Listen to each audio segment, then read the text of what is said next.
मुदाकरात्तमोदकं सदा विमुक्तिसाधकं कलाधरावतंसकं विलासिलोकरक्षकम् अनायकैकनायकं विनाशितेभदैत्यकं नतासुभासुनाशकं नमामि तं विनायकम् नदेतरातिभीकरं नवोदितार्कभास्वरं नमत्सुरारिनिच्चरं नताधिकापदुद्धरम् सुरेश्वरं निधीश्वरं गजेश्वरं गणेश्वरं महेश्वरं तमाश्रये परात्परं निरन्तरम् समस्तलोकशङ्करं निरस्तदैत्यकुञ्जरं दरेदरोदरं वरं वरे भवक्त्रमक्षरम् कृपाकरं क्षमाकरं मुदाकरं यशस्करं मनस्करं नमस्कृतां नमस्करोमि भास्वरम् अकिञ्चनातिमार्जनं चिरन्तनोक्तिभाजनं पुरारिपूर्वनन्दनं सुरारिगर्वचर्वणम् प्रपञ्चनाशभीषणं धनञ्जयादिभूषणं कपोलदानवारणं भजे पुराणवारणम्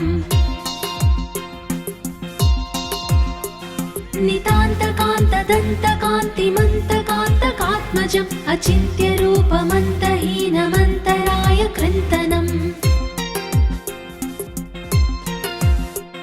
हृदन्तरे निरन्तरं वसन्तमेव योगिनां तमेकदन्तमेव तं विचिन्तयामि सन्ततम्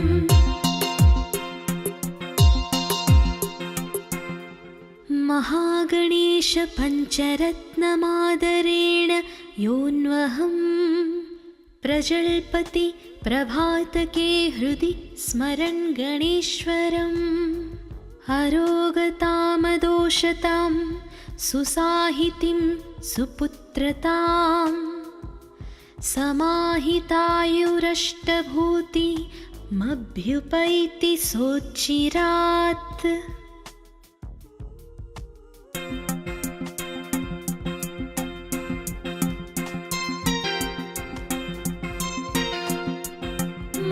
मुदाकरात्तमोदकं सदा विमुक्तिसाधकं कलाधरावतंसकं विलासिलोकरक्षकम् अनायकैकनायकं विनाशितेभदैत्यकं नतासुभासुनाशकं नमामि तं विनायकम् नदेतरातिभीकरं नवोदितार्कभास्वरं नमत्सुरारिनिच्चरं नताधिकापदुद्धरम् सुरेश्वरं निधीश्वरं गजेश्वरं गणेश्वरं महेश्वरं तमाश्रये परात्परं निरन्तरम् समस्तलोकशङ्करं निरस्तदैत्यकुञ्जरं दरेदरोदरं वरं वरे भवक्त्रमक्षरम् कृपाकरं क्षमाकरं मुदाकरं यशस्करं मनस्करं नमस्कृतां नमस्करोमि भास्वरम् अकिञ्चनातिमार्जनं चिरन्तनोक्तिभाजनं पुरारिपूर्वनन्दनं सुरारिगर्वचर्वणम् प्रपञ्चनाशभीषणं धनञ्जयादिभूषणं कपोलदानवारणं भजे पुराणवारणम्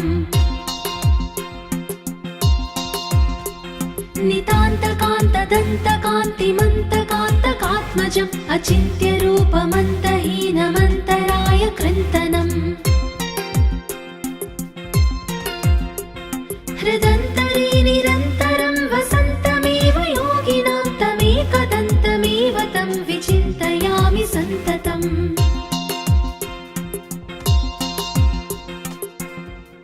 महागणेश पञ्चरत्नमादरेण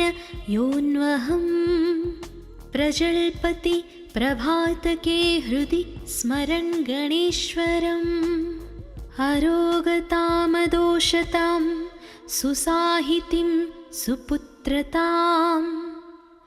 समाहितायुरष्टभूतिमभ्युपैति सोच्चिरात्।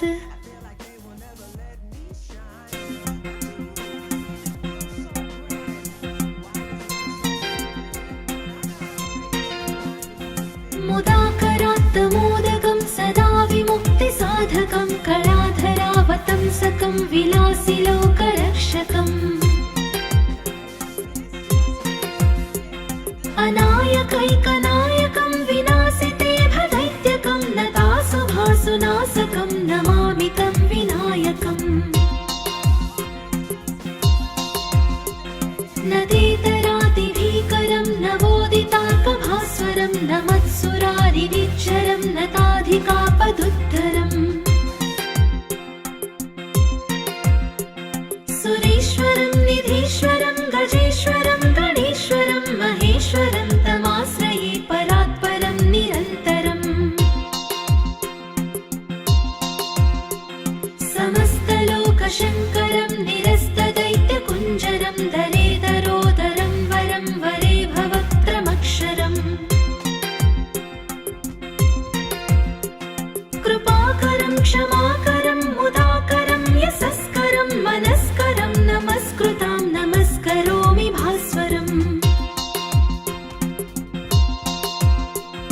अकिञ्चनातिमार्जनं चिरन्तनोक्तिभाजनं पुरारिपूर्वनन्दनं सुरारिगर्वचर्वणम्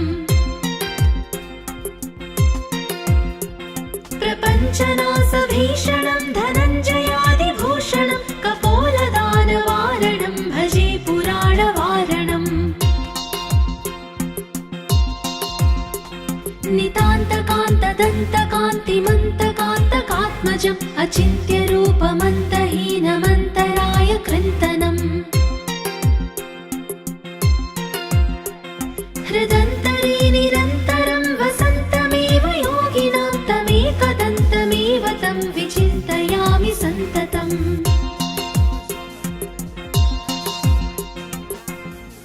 महागणेश पञ्चरत्नमादरेण योऽन्वहं प्रजल्पति प्रभातके हृदि स्मरन् गणेश्वरम् अरोगतामदोषतां सुसाहितिं सुपुत्रताम् समाहितायुरष्टभूतिमभ्युपैति सोच्चिरात्।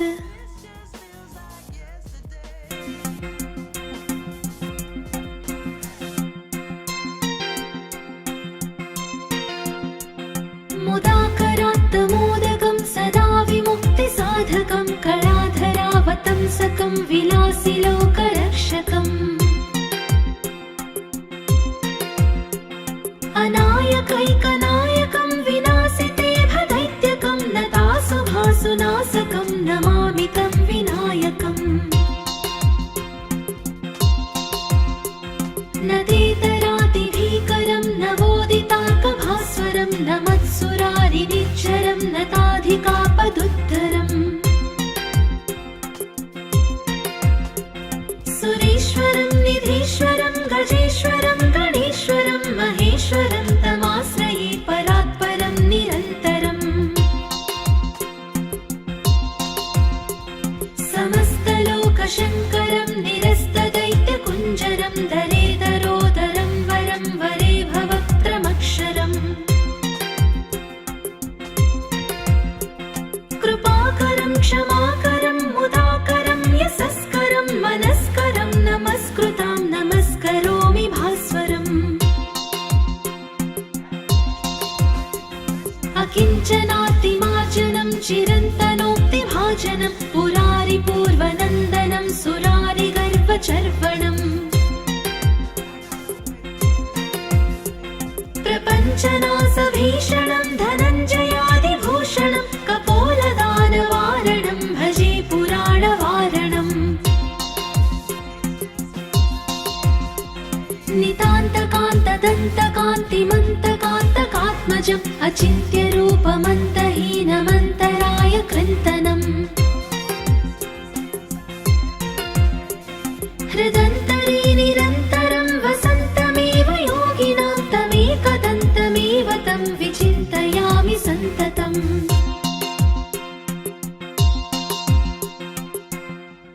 महागणेश पञ्चरत्नमादरेण योऽन्वहं प्रजल्पति प्रभातके हृदि स्मरन् गणेश्वरम् अरोगतामदोषतां सुसाहितिं सुपुत्रतां समाहितायुरष्टभूतिमभ्युपैति सोच्चिरात्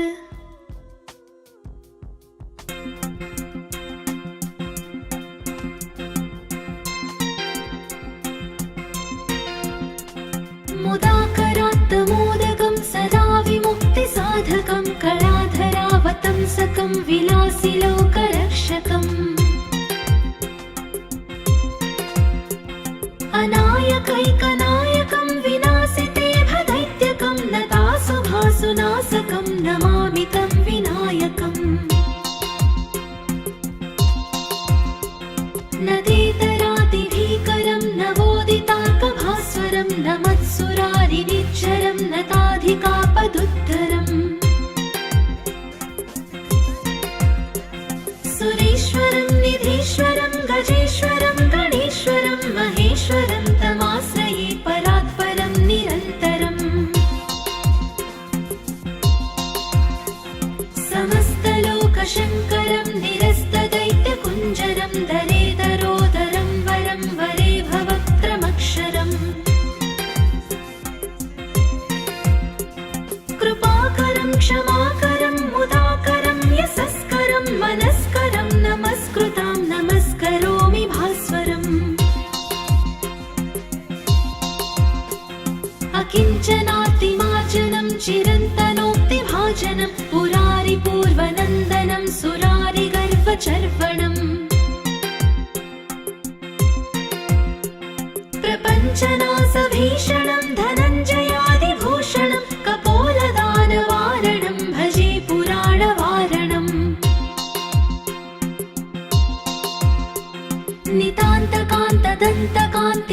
नितान्तकान्तदन्तकान्तिमन्तकान्तकात्मजम् अचिन्त्यरूपमन्तहीनमन्तराय कृन्तनम् हृदन्तरे निरन्तरं वसन्तमेव योगिनां तमेकदन्तमेव तं विचिन्तयामि सन्ततम्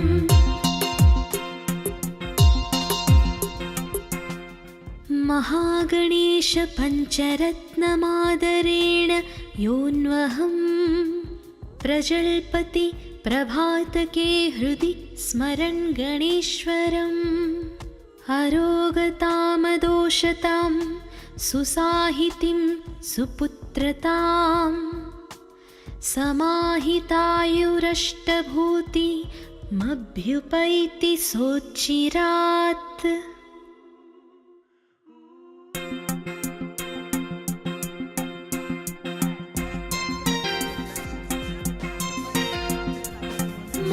मुदाकरात्तमोदकं सदा विमुक्तिसाधकं कलाधरावतंसकं विलासिलोकरक्षकम् अनायकैकनायकं विनाशिते भदैत्यकं नतासुभासुनाशकं नमामि तं विनायकम् नदेतरातिभीकरं नवोदितार्कभास्वरं नमत्सुरारिनिच्चरं नताधिकापदुद्धरम् सुरेश्वरं निधीश्वरं गजेश्वरं गणेश्वरं महेश्वरं तमाश्रये परात्परं निरन्तरम्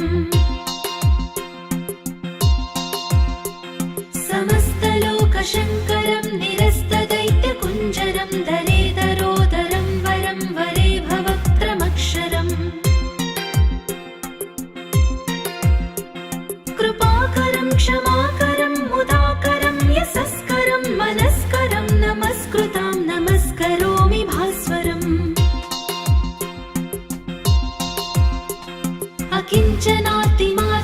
चिरन्तनोक्तिभाजनं पुरारिपूर्वनन्दनं सुरारिगर्वचर्वणम्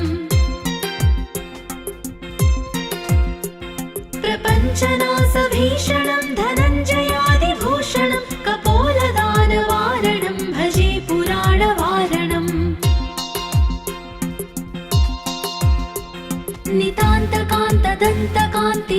नितान्तकान्तदन्तकान्तिमन्तकान्तकात्मजम् अचिन्त्यरूपमन्तहीनमन्तराय कृन्तनम् हृदन्तरे निरन्तरं वसन्तमेव योगिनां तमेकदन्तमेव तं विचिन्तयामि सन्ततम्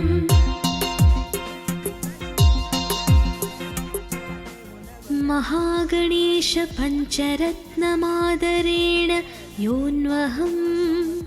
प्रजल्पति प्रभातके हृदि स्मरन् गणेश्वरम् अरोगतामदोषतां सुसाहितिं सुपुत्रतां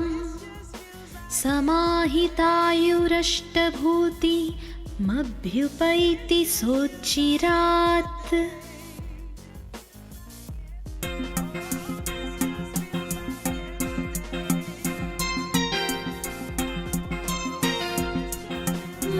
मुदाकरात्तमोदकं सदा विमुक्तिसाधकं कलाधरावतंसकं विलासिलोकरक्षकम् अनायकैकनायकं विनाशिते भदैत्यकं नतासुभासुनाशकं नमामि तं विनायकम् नदेतरातिभीकरं नवोदितार्कभास्वरं नमत्सुरारिनिच्चरं नताधिकापदुद्धरम् सुरेश्वरं निधीश्वरं गजेश्वरं गणेश्वरं महेश्वरं तमाश्रये परात्परं निरन्तरम् समस्तलोकशङ्करं निरस्तदैत्यकुञ्जरं दरेदरोदरं वरं वरे भवक्त्रमक्षरम् कृपाकरं क्षमाकरं मुदाकरं यशस्करं मनस्करं नमस्कृतां नमस्करोमि भास्वरम् अकिञ्चनातिमार्जनं चिरन्तनोक्तिभाजनं पुरारिपूर्वनन्दनं सुरारिगर्वचर्वणम् प्रपञ्चनासभीषणं धनञ्जयादिभूषणं कपोलदानवारणं भजे पुराणवारणम्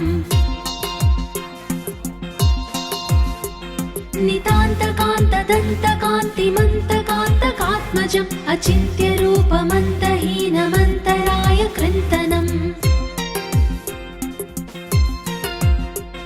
हृदन्तरे निरन्तरं वसन्तमेव योगिनां तमेकदन्तमेव तं विचिन्तयामि सन्ततम्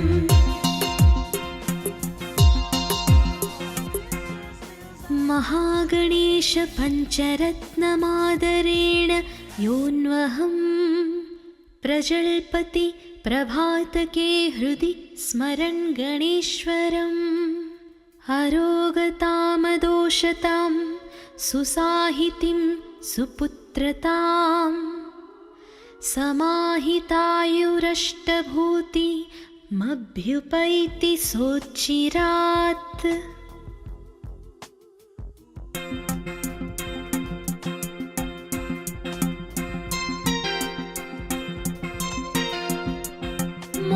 मुदाकरात्तमोदकं सदा विमुक्तिसाधकं कलाधरावतंसकं विलासिलोकरक्षकम्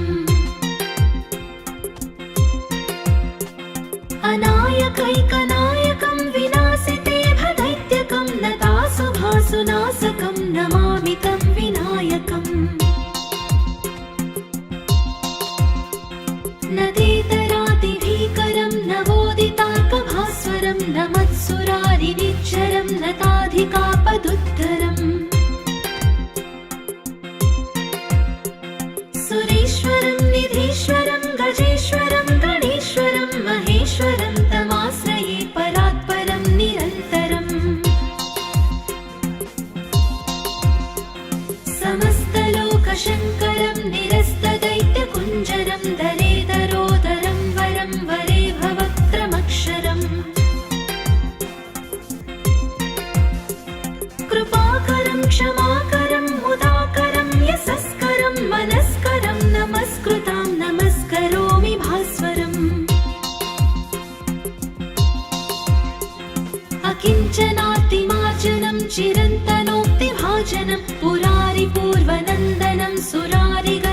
सर्वणम् प्रपञ्चनासभीषणं धनञ्जयादिभूषणं कपोलदानवारणं भजे पुराणवारणम्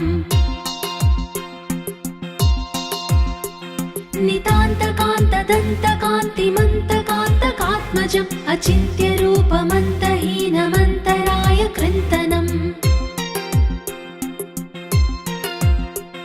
हृदन्तरे निरन्तरं वसन्तमेव योगिनां तमेकदन्तमेव तं विचिन्तयामि सन्ततम्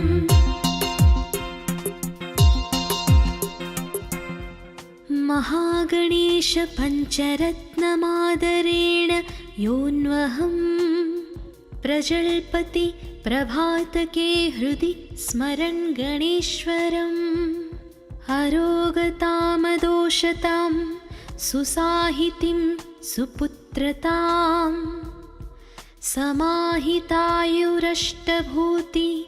समाहितायुरष्टभूतिमभ्युपैति सोच्चिरात्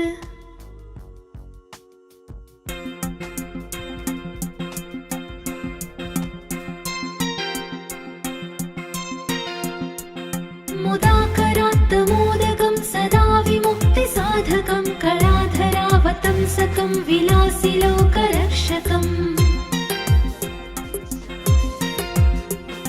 अनायकैकनायकं विनाशिते भदैत्यकं नतासुभासुनाशकं नमामि तं विनायकम्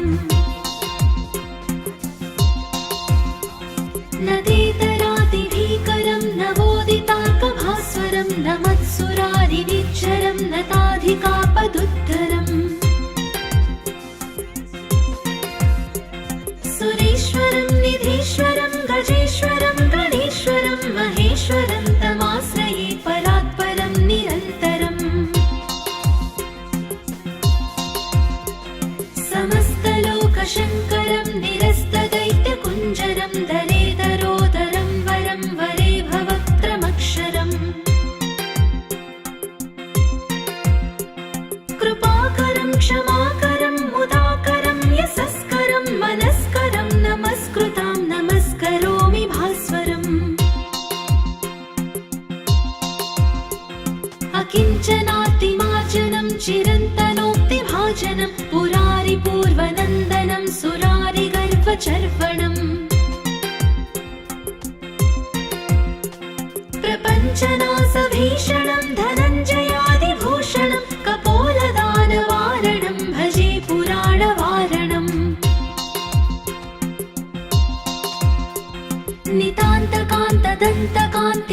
नितान्तकान्तदन्तकान्तिमन्तकान्तकात्मजम् अचिन्त्यरूपमन्तहीनमन्तराय कृन्तनम्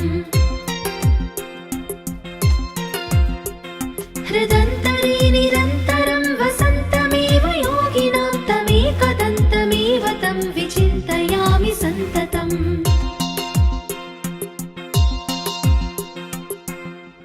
महागणेश पञ्चरत्नमादरेण योऽन्वहं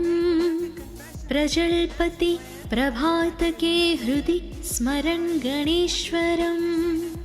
अरोगतामदोषतां सुसाहितिं सुपुत्रतां समाहितायुरष्टभूतिमभ्युपैति सोच्चिरात्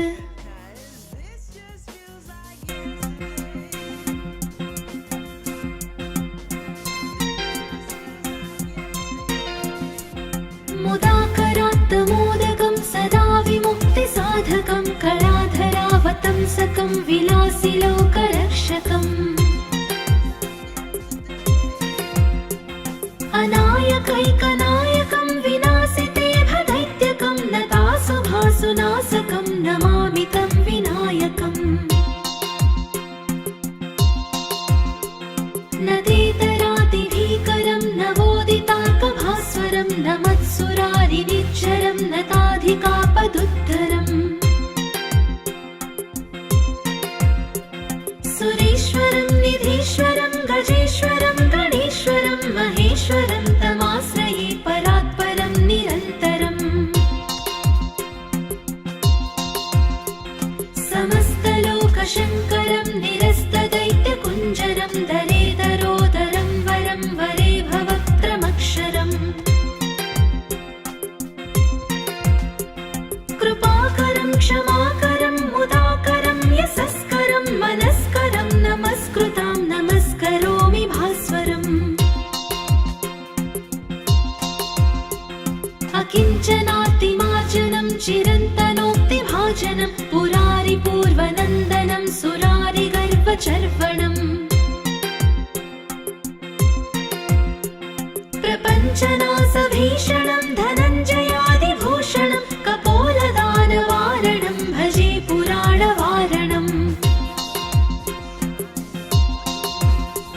नितान्तकान्तदन्तकान्तिमन्तकान्तकात्मजम् अचिन्त्यरूपमन्तहीनमन्तराय कृन्तनम् हृदन्तरे निरन्तरं वसन्तमेव योगिनां तमेकदन्तमेव तं विचिन्तयामि सन्ततम्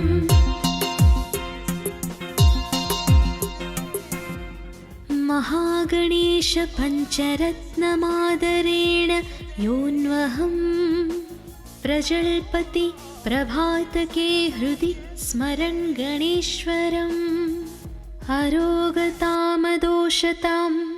सुसाहितिं सुपुत्रतां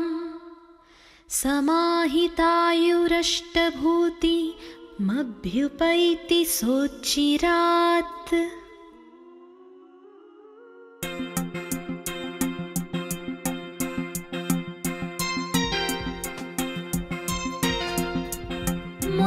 मुदाकरात्तमोदकं सदा विमुक्तिसाधकं कलाधरावतंसकं विलासिलोकरक्षकम्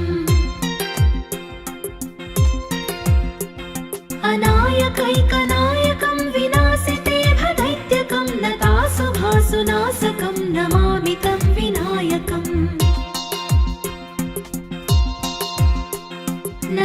नदेतरातिभीकरं नवोदितार्कभास्वरं नमत्सुरारिनिच्चरं नताधिकापदुद्धरम् सुरेश्वरं निधीश्वरं गजेश्वरं गणेश्वरं महेश्वरं तमाश्रये परात्परं निरन्तरम् समस्तलोकशङ्करं निरस्तदैत्यकुञ्जरं दरेदरोदरं वरं वरे भवक्त्रमक्षरम् कृपाकरं क्षमाकरं मुदाकरं यशस्करं मनस्करं नमस्कृतां नमस्करोमि भास्वरम् अकिञ्चनातिमार्जनं चिरन्तनोक्तिभाजनं पुरारिपूर्वनन्दनं सुरारिगर्वचर्वणम् प्रपञ्चनाशभीषणं धनञ्जयादिभूषणं कपोलदानवारणं भजे पुराणवारणम्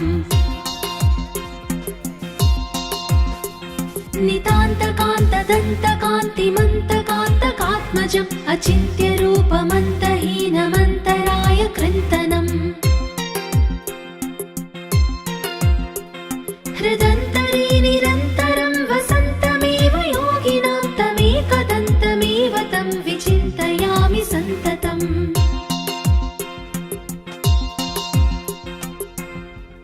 महागणेश पञ्चरत्नमादरेण योऽन्वहं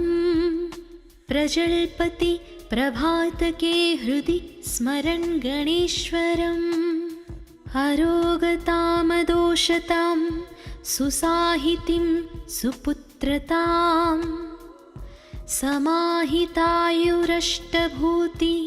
समाहितायुरष्टभूतिमभ्युपैति सोच्चिरात्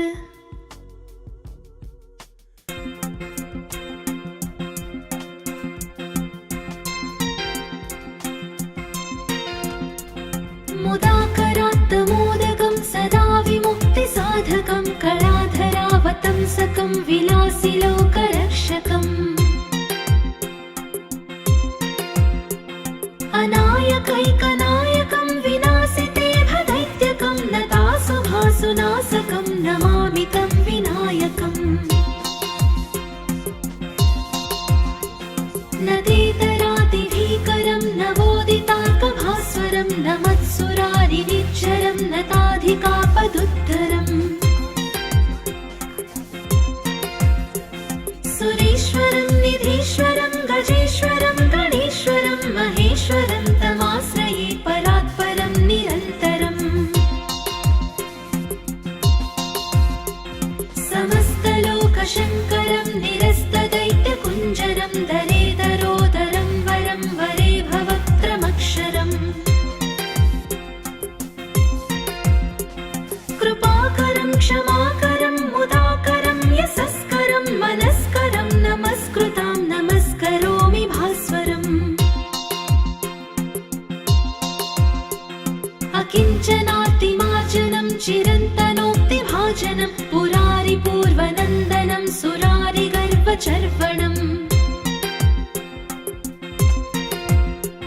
प्रपञ्चनासभीषणं धनञ्जयादिभूषणं कपोलदानवारणं भजे पुराणवारणम्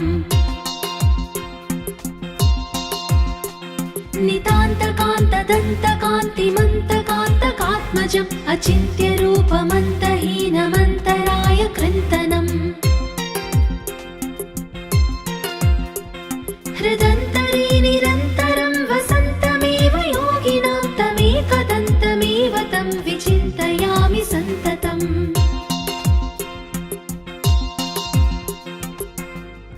महागणेश पञ्चरत्नमादरेण योऽन्वहं प्रजल्पति प्रभातके हृदि स्मरन् गणेश्वरम् अरोगतामदोषतां सुसाहितिं सुपुत्रतां समाहितायुरष्टभूतिमभ्युपैति सोच्चिरात्।